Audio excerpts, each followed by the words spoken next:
আলুর যে দাম কৃষকরা পাচ্ছে না, 2.5 টাকা 3 টাকা করে তারা ফসলের দাম পাচ্ছে। ফলে কৃষকের আত্মহত্যা ইতিমধ্যেই শুরু হয়ে গেছে সারা বিভিন্ন জেলাগুলোতে।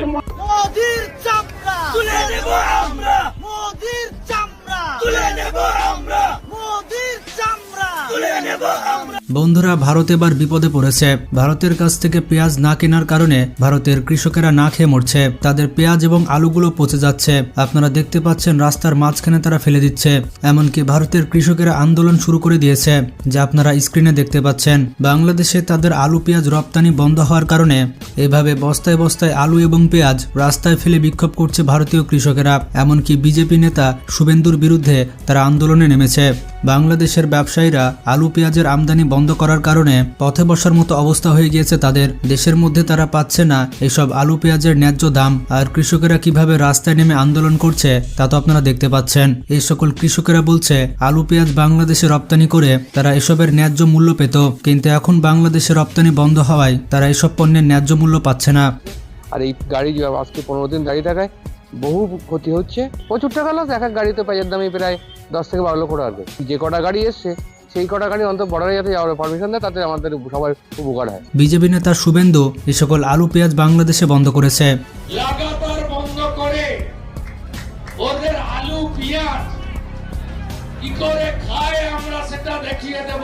এখন ভারতীয় চাষিরা বলছে তাহলে বিজেপি নেতা শুভেন্দু এবং নরেন্দ্র মোদী এই আলু পেঁয়াজগুলো কিনুক। শুভেন্দু এবং নরেন্দ্র মোদী তাদেরকে রাস্তায় নামতে বাধ্য করেছে। এই সকল পচা আলু পেঁয়াজ এখন নরেন্দ্র মোদী আর শুভেন্দুকে নিতে হবে। তাদের এই পেঁয়াজ এবং আলু না কিনলে তারা অনির্দিষ্টকালের জন্য এই আন্দোলন চালাবে। তবে এই খবরগুলো ভারতীয় মিডিয়া বাইরে ছড়াতে দিচ্ছে না। ভারতীয় মিডিয়াগুলো শুধুমাত্র বাংলাদেশের দুর্নাম করে, কিন্তু তাদের কৃষক আলু পেঁয়াজ নিয়ে রাস্তায় নেমেছে এই খবরগুলো কিন্তু তারা ছড়াচ্ছে না। তাই আপনাদের জানানোর জন্য এই গুরুত্বপূর্ণ ভিডিওটি তৈরি করেছে। বিজেপি নেতা শুভেন্দু বলেছে বাংলাদেশে আলু পেঁয়াজ রপ্তানি করা হবে না এবং বাংলাদেশ নিয়ে সে আপত্তিকর বক্তব্য দিয়েছে। আর তার উল্টাপাল্টা বক্তব্যের জন্য বাংলাদেশ এখন উত্তাল। এর জন্য বাংলাদেশিরা স্লোগান তুলেছে ভারতীয় পণ্য বয়কটের। আর বাংলাদেশের সরকার সিদ্ধান্ত নিয়েছে তারা ভারতের কোনো পণ্য আমদানি করবে না। আর এর জন্য ভারতীয় আলু এবং পেঁয়াজ রপ্তানির অভাবে বস্তা বস্তা পচে যাচ্ছে। এমনকি যে সকল আলু পেঁয়াজ বাংলাদেশের সীমান্তে ট্রাকে করে নেওয়া হয়েছে, সীমান্তে আসার পর বাংলাদেশ সরকার এই আলু পেঁয়াজগুলো নিতে রাজি হয়নি। ভারত বাংলাদেশ সীমান্তে ট্রাকে পড়ে আছে এই সকল আলু এবং পেঁয়াজ। ট্রাকের পর ট্রাক আলু এবং পেঁয়াজ পচে যাচ্ছে। আর এতে বিপাকে পড়েছে ভারতীয় ব্যবসায়ীরা। এমনকি বাংলাদেশের মানুষেরা চিকিৎসার জন্য কলকাতায় তেমন যাচ্ছে না। এতে করে কলকাতার ব্যবসায়ীদের অবস্থা খারাপ হয়ে গিয়েছে। তারা নিজেরাই বলছে যে তারা না খেয়ে মরে যাবে। মার্কুশি পুরো ফাঁকা, রুম ফাঁকা, সব ফাঁকা। ইনকাম ব্যবসা একদম স্লো হয়ে গেছে। এক সেকেন্ড বসার সময় ছিল না আমাদের।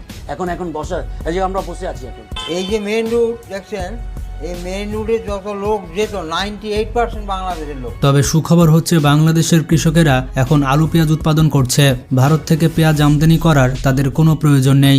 বাংলাদেশ প্রচুর পরিমাণে পেঁয়াজ ভারতের কাছ থেকে আমদানি করত। আর এতে করে ভারত অনেক দাদাগিরি দেখাতো। বাংলাদেশকে কন্ট্রোল করার অন্যতম একটি মাধ্যম হয়ে উঠেছিল ভারতের পেঁয়াজ। পেঁয়াজ নামের এই অস্ত্র দিয়ে নানাভাবে বাংলাদেশকে চাপে রাখত ভারত।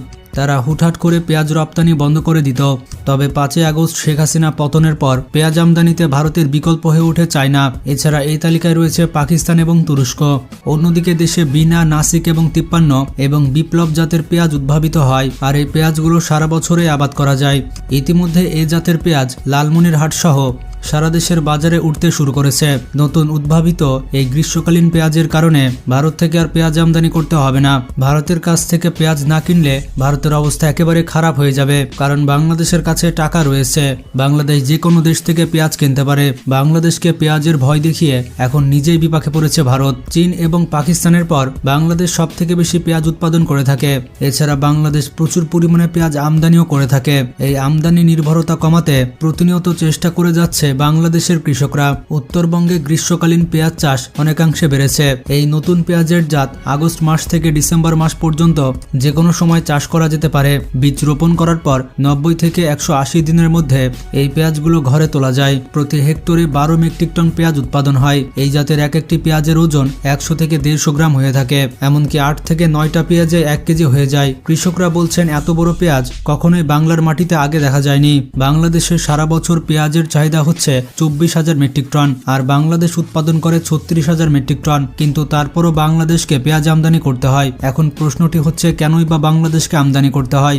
বিশ্লেষকরা বলছেন, দেশে যে পরিমাণ পেঁয়াজ উৎপাদিত হয় তার 25 থেকে 30% পেঁয়াজ যত্নের অভাবে এবং সংরক্ষণের অভাবে পচে যায়। এই 25 থেকে 30% পেঁয়াজ যথাযথভাবে সংরক্ষণ করা যায় না, যার কারণে চাহিদার থেকে বাড়তি উৎপাদনের পরও এই পেঁয়াজের ঘাটতি বাংলাদেশে থেকেই যাচ্ছে। আর এই ঘাটতি মেটানোর জন্য ভারত থেকে প্রতি বছর $20 কোটি পেঁয়াজ আমদানি করতে হতো বাংলাদেশকে। তবে বাংলাদেশকে নতুন করে আশা জাগাচ্ছে এই নতুন গ্রীষ্মকালীন পেঁয়াজ, যেটা সারা বছর চাষ করা যাবে, যার কারণে বাংলাদেশকে আলাদা করে পেঁয়াজ আমদানি করতে হবে না।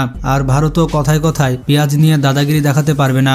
পেঁয়াজ উৎপাদনে দেশের দ্বিতীয় জেলা ফরিদপুরে এবার সফলতা মিলেছে গ্রীষ্মকালীন পেঁয়াজের পরীক্ষামূলক চাষে। বাংলাদেশ ইতিমধ্যে আমদানি না করায় ভারতীয় কৃষকদের কি অবস্থা হয়েছে তা আপনারা দেখতে পাচ্ছেন। তাদের পেঁয়াজগুলো পচে যাচ্ছে, তারা রাস্তায় পেঁয়াজগুলো ফেলে দিচ্ছে। এমনকি 2020 সালে ভারতের 68 ট্রাকের পেঁয়াজ পুরোপুরি পচে গিয়েছিল। আর ভারত যদি বাংলাদেশের উপরে আগ্রাসন না ছাড়ে তাহলে এভাবেই ভারতীয় আলু পেঁয়াজ সীমান্তে পচে যাবে।